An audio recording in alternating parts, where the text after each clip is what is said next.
तो battle of Bengal में आपका एक बार फिर से स्वागत है। शाम 6 बजे तक वोटिंग होना था, लेकिन वोटिंग अभी समाप्त नहीं होगी, क्योंकि अभी तक जितने लोग पोलिंग स्टेशन पर पहुंच चुके होंगे वो जब तक वोट नहीं डालते हैं तब तक मतदान समाप्त नहीं होगा। हम आपको फिगर्स बता दें, बंगाल में शाम 5 बजे तक कितनी वोटिंग हुई है। 80.43% वोटिंग 5 बजे तक हुई है। इसमें किस राज्य में कितनी रही? दक्षिण 24 परगना में 79.65%, पूर्वी मिदनापुर में 81.23% वोटिंग रही है।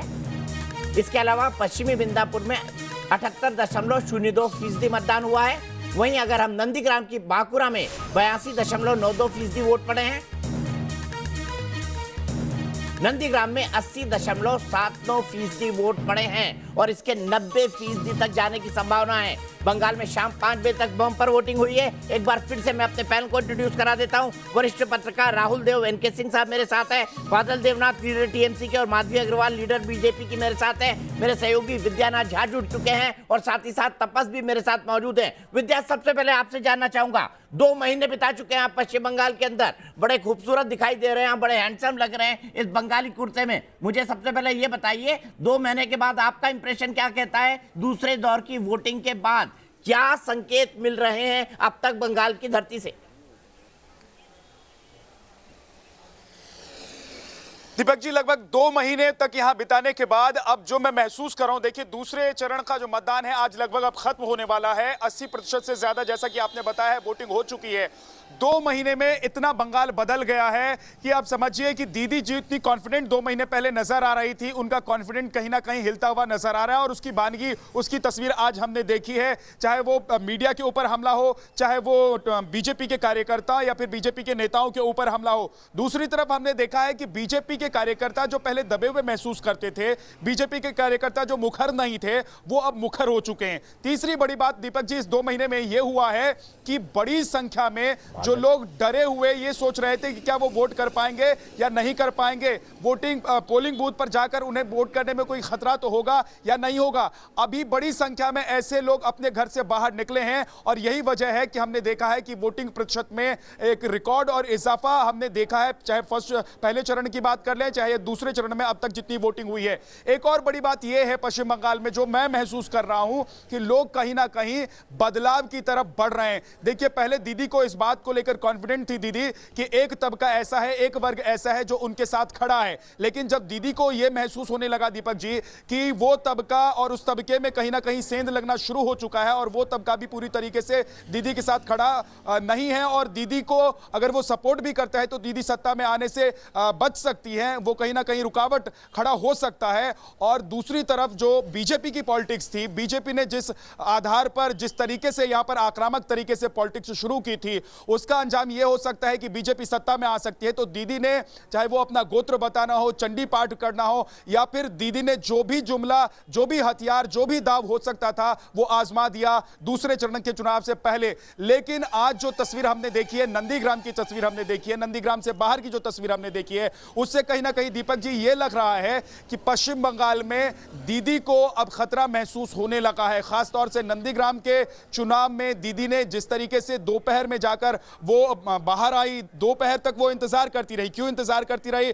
ये दीदी बता पाएंगी या टीएमसी के नेता आपके साथ बैठे हुए वो बता पाएंगे, लेकिन ये हैरान करने वाली बात थी कि दीदी बैठी रही दोपहर तक और दोपहर के बाद जब वो निकली उसके बाद हमने देखा कई जगहों पर हिंसा की खबरें आई। दूसरी तरफ बीजेपी ने अपने आप को मजबूत किया, बीजेपी ने एक भरोसा दिलाया लोगों में कि भाई आप वोट करने के लिए जाइए, खतरा नहीं है। सेंट्रल फोर्सेस जो यहां पर उतरी हैं, सेंट्रल फोर्सेस ने यह बात पुख्ता की कि भाई अगर आप वोटिंग करने के लिए आते हैं तो आप इत्मीनान से वोट कर सकते हैं। लोगों के अंदर मैंने देखा है कि कहीं ना कहीं यह विश्वास पैदा हुआ है कि अब बंगाल में उस तरीके से खतरा नहीं है जैसा कि पहले वोटिंग करते हुए उन्हें महसूस होता था। तो लोग बढ़ चढ़कर हिस्सा ले रहे हैं और बढ़ चढ़कर हिस्सा लेने के कई मायने हो सकते हैं। इस पर आप पैनल में बात कर सकते हैं दीपक जी। बिल्कुल, क्या मायने होंगे ये हम समझने की कोशिश करेंगे, लेकिन इनके सिंह जी, एक राजनीति ये भी कहती थी पश्चिम बंगाल की कि अगर आपने एक्स पार्टी को वोट कर दिया और वाई पार्टी सत्ता में आ गई, मसलन अगर आपने बीजेपी को वोट कर दिया और टीएमसी सत्ता में आ गई, तो बीजेपी को जिसने वोट किया है उसकी पिटाई निश्चित थी।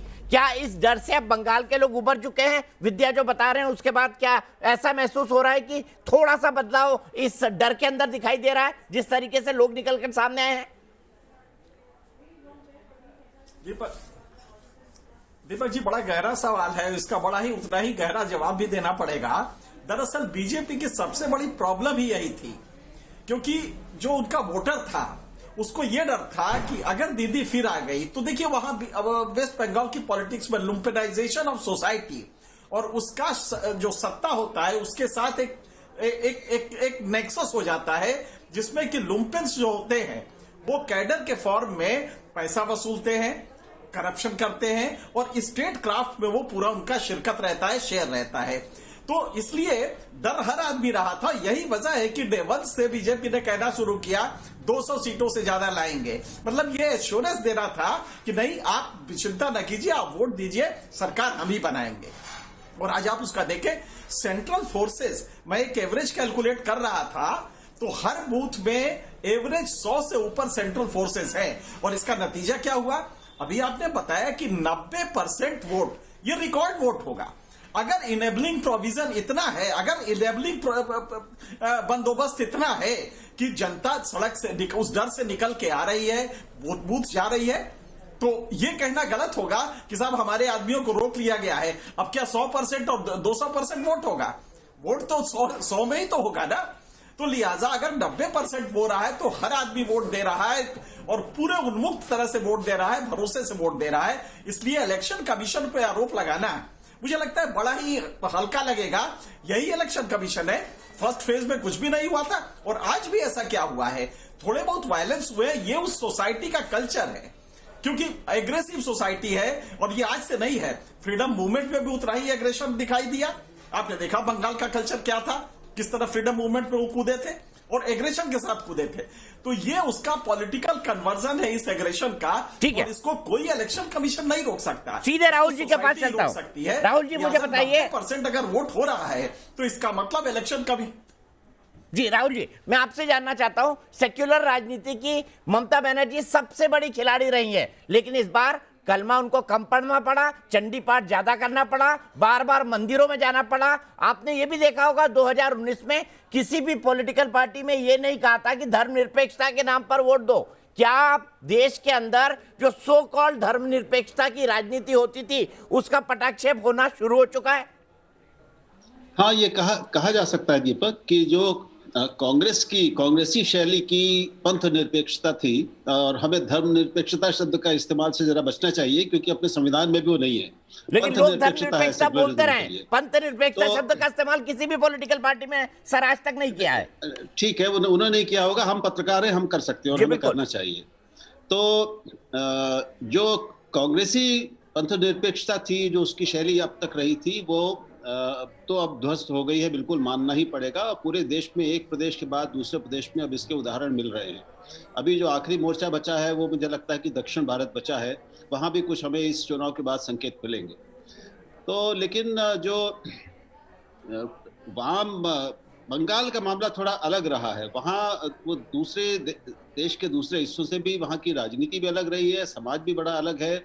बंगाल के समाज को, वहाँ का चाहे वो भद्रलोक हो या सामान्य आदमी हो, उसको अपने बंगाली होने पर उसका जो जातीय क्षेत्रीय गर्व था वो कुछ ज्यादा रहा है बाकी दूसरे हिस्सों की तुलना में।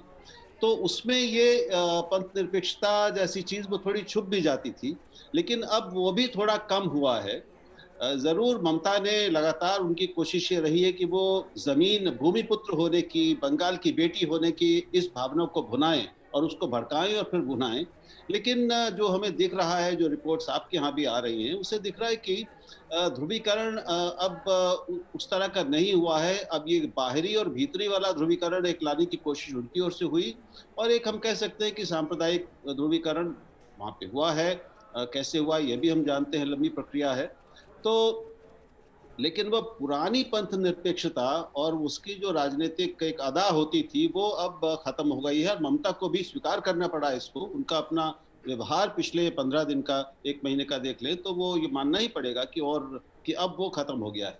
तो अब ये वो ममता नहीं है जो 2019 के चुनाव में भी थी। 14 को तो हम छोड़ ही दें। जी बिल्कुल, आपने कहा ये वो ममता नहीं है, लेकिन ममता के लिए चुनाव अंततः क्या साबित होंगे? 2 मई को सबसे तेज नतीजे हम दिखाएंगे। लेकिन अब हम आपको बता दें, रोज शाम को 5 से 6 बजे तक, और जिस दिन पोलिंग होगी उस दिन 6:30 बजे तक रोज आप देखिए बैटल ऑफ बंगाल पूरे विश्लेषण के साथ, तमाम खबरों के साथ और एक बड़े पैनल के साथ, ग्राउंड जीरो से रिपोर्टिंग के साथ। फिलहाल एक ब्रेक।